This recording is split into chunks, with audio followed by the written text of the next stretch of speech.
Shisui Uchiha es uno de los personajes más queridos y misteriosos de la franquicia de Naruto, algo bastante llamativo porque a pesar de todo su poder y habilidades, su tiempo en pantalla fue bastante escaso, a tal punto que la mayoría de la información canónica que proporcionaron sobre el chico no ayuda a resolver los secretos que rodeaban a su personaje.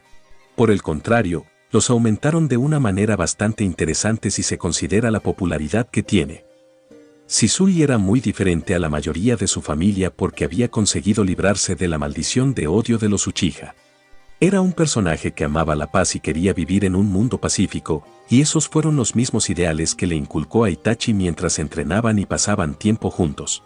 Sin embargo, su vida fue bastante complicada, tuvo que pasar por los horribles escenarios de la guerra cuando era bastante joven, aunque eso irónicamente le permitió despertar el Mangekyo Sharingan al ver morir a su mejor amigo. Dentro del clan Uchiha, este personaje estaba considerado como el más talentoso de todos ellos, tenía la fama de tener el mejor jutsu de cuerpo parpadeante de toda la historia, tanto así que le otorgaron ese apodo que era conocido fuera de las fronteras de la aldea de la hoja. Además, su uso de esta habilidad estaba por encima de la de personajes como Tobirama e incluso el propio Minato, algo sorprendente porque ambos fueron Hokages.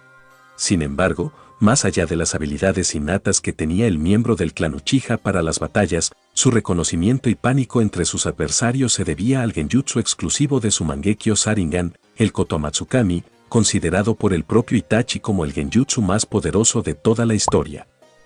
Gracias a esta habilidad que la tenía en ambos ojos, Shisui podía lanzar una ilusión sobre cualquier persona y manipularlos a su antojo sin que se dieran cuenta, lo que la hacía tremendamente peligrosa porque sus oponentes pensarían que su comportamiento y decisiones eran propias, cuando en realidad estarían haciendo la voluntad del usuario del Kotomatsukami. Muchos de los eventos importantes de Naruto sucedieron debido a este poder, puesto que el golpe de estado que intentaban dar los Uchiha a Konoha parecía ser inevitable, aunque Shisui tenía en mente utilizar su habilidad ocular en Fugaku y persuadirlo para que no generara un conflicto que arrastraría muchas vidas inocentes. Sin embargo, Danzo no quería que el chico evitara la confrontación, sobre todo porque ya no tendría la excusa perfecta para deshacerse de los Uchiha. Esta diferencia de criterios entre ambos personajes provocó que el líder de Raíz armara un plan para eliminar al chico y robarle su poder ocular, como efectivamente sucedió.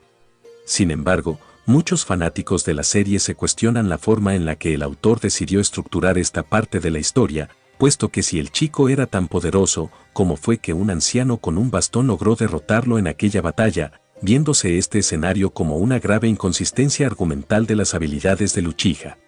Sin embargo, quizás muchos pasen por alto la explicación que se da dentro de las novelas, sobre todo porque muchas veces no están al alcance de todos los seguidores de la franquicia como el manga y el anime. Durante la novela dedicada a Itachi, Libro de Luz Brillante, se cuenta lo que realmente sucedió detrás del plan de Danzo para detener las pretensiones del chico para detener el golpe de estado. En aquella obra literaria, se cuenta que Danzo tenía bajo sus órdenes a un miembro del clan manipulador de insectos de la aldea de la hoja que había tenido una infancia complicada, sobre todo porque su padre era muy abusivo y controlador, a tal punto de cortarle la garganta a su propio hijo por haberle derramado jugo en su ropa. Después de esos incidentes, Danzo adoptó al chico bajo el seno de su organización, otorgándole la tarea de espiar todos los movimientos de Itachi mientras estaba en la Academia Ninja. Incluso fue asignado al mismo equipo 2 para seguir observándolo. Cuando este personaje se enteró del plan que tenía Shisui con Itachi de usar el Kotomatsukami en Fugaku para detener el conflicto que planeaban los Uchiha, le contó a Danzo de lo sucedido. El líder de Raíz sabía perfectamente de lo poderoso que era Shisui con su poder visual, por lo que le ordenó a Sugaru que utilizara sus insectos para envenenar al chico antes de confrontarlo directamente. Cuando ambos personajes se enfrentaron en aquella recordada batalla, el Uchiha apenas podía moverse, incluso el propio Danzo le dio a entender lo que había hecho, explicándole en la novela que cuando un ser humano era picado por un mosquito el dolor no era nada, ni siquiera la sensación de ser picado cuando la molestia desaparecía. Sin embargo, le dijo que el veneno de un escorpión o de una araña podía causar la muerte incluso de una bestia enorme, dejándole claro que lo había envenenado. Aún así el chico fue capaz de escapar antes de que el viejo le arrebatara el otro ojo hasta llegar a Itachi y quitarse la vida en el río Nakano. Este escenario desencadenó un montón de eventos en la serie, y uno de ellos fue la ira de Itachi al ver perder a su mejor amigo y porque el intento de frenar el conflicto se había esfumado. Itachi, cuando abandonó la aldea después de eliminar a los Uchiha, llamó al personaje que había envenenado a su amigo, consciente de que lo iban a seguir espiando. En aquel encuentro, la novela explica que Itachi utilizó el Tsukuyomi para detener a los insectos dentro del cuerpo de Tsugaru para inmovilizarlo.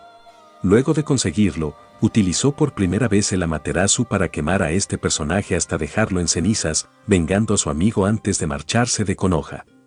Si Danzo no fuera ordenado que envenenaran a Shisui durante aquellos eventos, el anciano nunca habría podido enfrentarse al chico y mucho menos en arrebatarle uno de sus ojos, puesto que sus habilidades estaban al nivel de un Kage sin muchos problemas.